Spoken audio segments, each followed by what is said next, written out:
everybody. So, we have taken the last couple of days to really dive deep into some informational texts.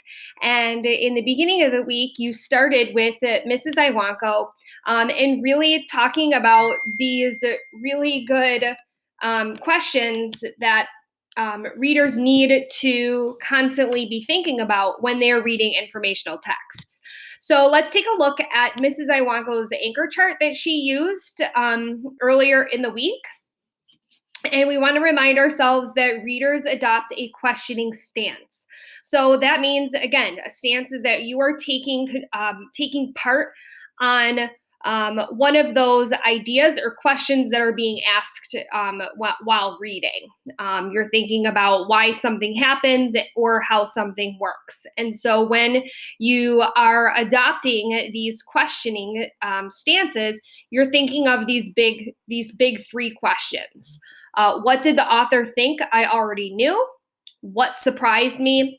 And what challenged, changed, or confirmed what I already knew? So on Monday, you guys took a peek at our warm up or cool down little passage here. And on Monday, you guys really talked about, just by the first page here, what did you already know? And just by looking at all of the creatures that are on the picture here, and really taking a look in deeper of, what all of these animals have in common and what are these ectotherms, thinking about that before you already move in. So you might even have, really took in some prior knowledge on all of these animals based on what you've already known as you guys are moving into the text. And then on Tuesday, you guys did some reading on soaking up the sun. And so again, you're thinking about how, the author has presented the information. Again, thinking about those three questions. After you read that passage and looked and listened with Miss Melcarrick, you're still having those really big questions that are constantly in your mind all the time. So today, what you're going to be doing is you're going to be focusing on page 5. You're going to be looking at see the difference. And right away, again, we want to be mindful of those big questions. What does the author already think I know?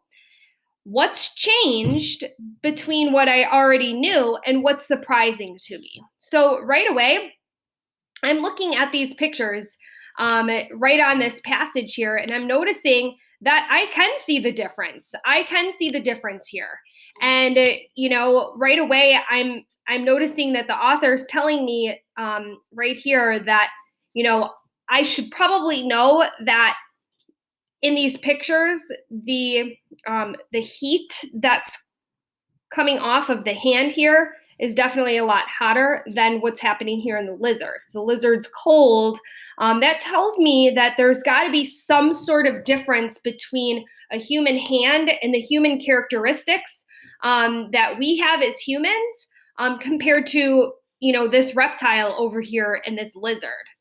And as you're coming off here, I'm looking at other animals and seeing an elephant, and I'm also seeing a spider. So I know that all three of these animals are really, really different, right? You have a reptile as a lizard, and you have a mammal here of an elephant. So based on this, the author is really making sure that I understand that these two animals are going to be different and that they're giving off different amounts of heat. And I'm just looking here at this sentence. These images show how cool or warm an object is by measuring the amount of heat it gives off.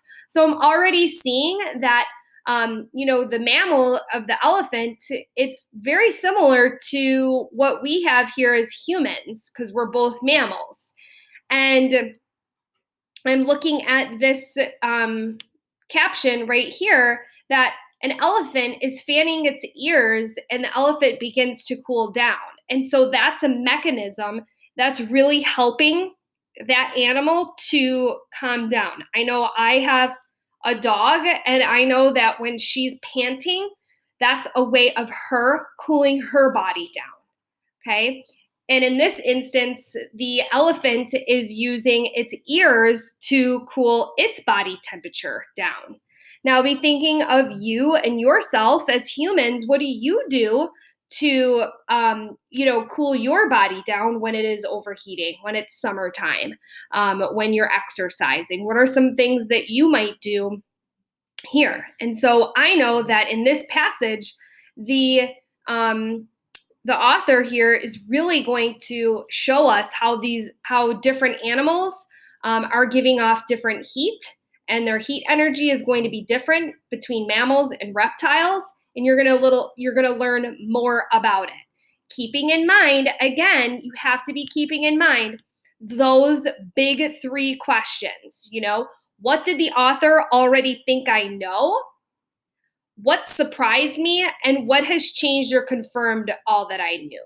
All right. So as you're reading today, I want you to be thinking about those questions. What does the author already think I might already understand just by reading this? So we talked about just the pictures and the captions here.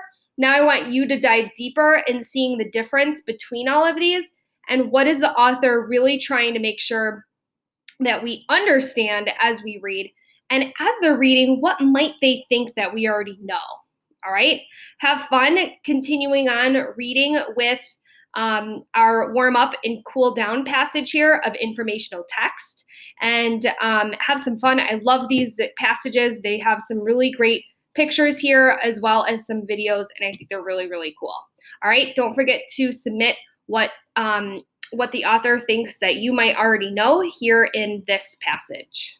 Bye.